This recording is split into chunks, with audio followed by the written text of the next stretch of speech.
உங்க முன்னாள் கணவர் வருத்தப்படக்கூடாது, நல்லா இருக்கணும்னு என்கிட்ட பேச வந்திருக்கீங்களா? ஐயோ கண்டிப்பா இல்லங்க.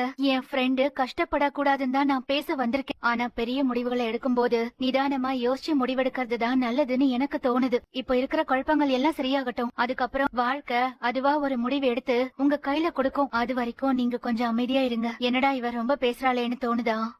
அப்படிலாம் இல்ல. தப்பு பண்ணிட்டமோன்னு பின்னாடி உட்காந்து வருத்தப்படுற மாதிரி ஒரு முடிவை எப்பவுமே எடுக்க கூடாது. அதுக்காக தான் நான் இவ்ளோ பேசிட்டு இருக்கேன். புரியுது. ஆனா என்ன பத்தி நீங்க கவலைப்படாதீங்க, உங்க வாழ்க்கையை மட்டும் பாருங்க. உங்களை பத்தி கவலைப்படுறதால என் வாழ்க்கைய நான் பாத்துக்கலன்னு யார் சொன்னாங்க? உங்க வாழ்க்கை என் வாழ்க்கை ரெண்டுமே எனக்கு முக்கியம்தான். பத்திரமா இருங்க.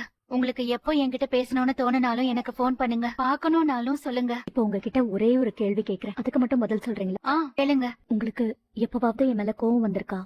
இல்ல. பட்டன பதில் சொல்லாதீங்க, நல்லா யோசிச்சு சொல்லுங்க. கண்டிப்பா வரலங்க.